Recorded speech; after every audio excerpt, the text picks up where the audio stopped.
नमस्कार दोस्तों, आज हम लाए हैं एक और रोमांच से भरपूर कहानी। एक बार भगवान शिव ने पार्वती जी को उनके पूर्व जन्म का स्मरण कराने के उद्देश्य से इस व्रत के महात्म्य की कथा कही थी। श्री भोलेशंकर बोले, हे गौरी, पर्वतराज हिमालय पर स्थित गंगा के तट पर तुमने अपनी बाल्यावस्था में 12 वर्षों तक अधोमुखी होकर घोर तप किया था। इतनी अवधि तुमने अन्न न खाकर पेड़ों के सूखे पत्ते चबाकर व्यतीत किए। माघ की विकराल शीतलता में तुमने निरंतर जल में प्रवेश करके तप किया। वैशाख की जला देने वाली गर्मी में तुमने पंचाग्नि से शरीर को तपाया। श्रावण की मूसलधार वर्षा में खुले आसमान के नीचे बिना अन्न जल ग्रहण किए समय व्यतीत किया। तुम्हारे पिता तुम्हारी कष्ट साध्य तपस्या को देखकर बड़े दुखी होते थे। उन्हें बड़ा क्लेश होता था। तब एक दिन तुम्हारी तपस्या तथा पिता के क्लेश को देखकर नारद जी तुम्हारे घर पधारे। तुम्हारे पिता ने हृदय से अतिथि सत्कार करके उनके आने का कारण पूछा। नारद जी ने कहा, गिरिराज, मैं भगवान विष्णु के भेजने पर यहाँ उपस्थित हुआ हूँ। आपकी कन्या ने बड़ा कठोर तप किया है। इससे प्रसन्न होकर वे आपकी सुपुत्री से विवाह करना चाहते हैं। इस संदर्भ में आपकी राय जानना चाहता। नारद जी की बात सुनकर गिरिराज गदगद हो उठे। उनके तो जैसे सारे क्लेश ही दूर हो गए।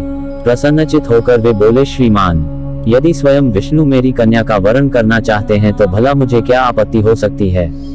वे तो साक्षात ब्रह्म हैं। हे महर्षि, ये तो हर पिता की इच्छा होती है कि उसकी पुत्री सुख संपदा से युक्त पति के घर की लक्ष्मी बने। पिता की सार्थकता इसी में है कि पति के घर जाकर उसकी पुत्री पिता के घर से अधिक सुखी रहे। तुम्हारे पिता की स्वीकृति पाकर नारद जी विष्णु के पास गए और उनसे तुम्हारे ब्याह के निश्चित होने का समाचार सुनाया। मगर इस विवाह संबंध की बात जब तुम्हारे कान में पड़ी तो तुम्हारे दुख का ठिकाना न रहा। तुम्हारी एक सखी ने तुम्हारी इस मानसिक दशा को समझ लिया और उसने तुमसे उस विक्षिप्तता का कारण जानना चाहा। तब तुमने बताया, मैंने सच्चे हृदय से भगवान शिव शंकर का वरण किया है, किंतु मेरे पिता ने मेरा विवाह विष्णु जी से निश्चित कर दिया। मैं विचित्र धर्म संकट में हूँ। अब क्या करूँ? प्राण छोड़ देने के अतिरिक्त अब कोई भी उपाय शेष नहीं बचा है। तुम्हारी सखी बड़ी ही समझदार और सूझबूझ वाली थी। उसने कहा, सखी, प्राण त्यागने का इसमें कारण ही क्या है? संकट के मौके पर धैर्य से काम लेना चाहिए। नारी के जीवन की सार्थकता इसी में है कि पति रूप में हृदय से जिसे एक बार स्वीकार कर लिया, जीवन पर्यंत उसी से निर्वाह करें। सच्ची आस्था और एक निष्ठा के समक्ष तो ईश्वर को भी समर्पण करना पड़ता है। मैं तुम्हें घनघोर जंगल में ले चलती हूँ, जो साधना स्थली भी हो और जहाँ तुम्हारे पिता तुम्हें खोज भी ना पाए। वहां तुम साधना में लीन हो जाना। मुझे विश्वास है कि ईश्वर अवश्य ही तुम्हारी सहायता करेंगे। तुमने ऐसा ही किया। तुम्हारे पिता तुम्हें घर पर न पाकर बड़े दुखी तथा चिंतित हुए। वे सोचने लगे कि तुम जाने कहां चली गई।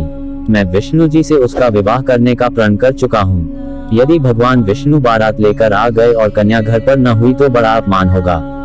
मैं तो कहीं मुंह दिखाने के योग्य भी नहीं रहूंगा। यही सब सोचकर गिरिराज ने जोर शोर से तुम्हारी खोज शुरू करवा दी।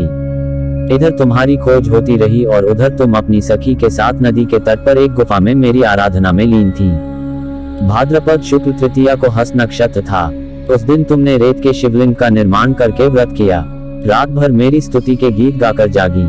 तुम्हारी इस कष्ट साध्य तपस्या के प्रभाव से मेरा आसन डोलने लगा। मेरी समाधि टूट गई।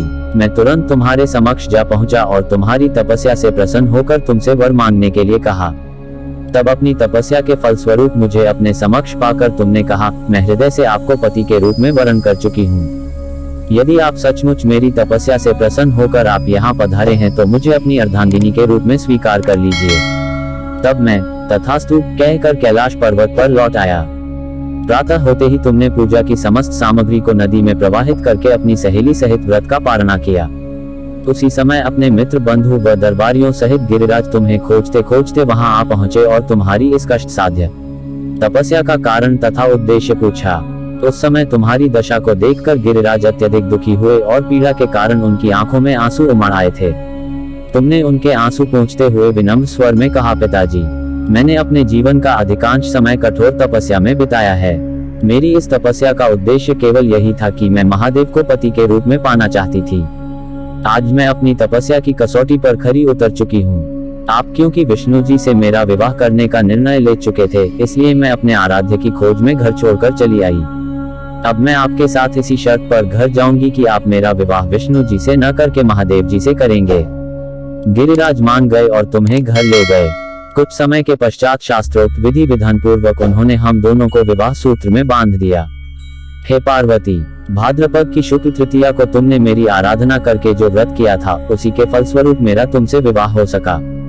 इसका महत्व यह है कि मैं इस व्रत को करने वाली कुंवारियों को मनोवांछित फल देता हूँ। इसलिए सौभाग्य की इच्छा करने वाली प्रत्येक युवती को यह व्रत पूरी एकनिष्ठा तथा आस्था से करना चाहिए। लाइक एंड सब्सक्राइब और शेयर करें ज्ञान चर्चा यूट्यूब चैनल।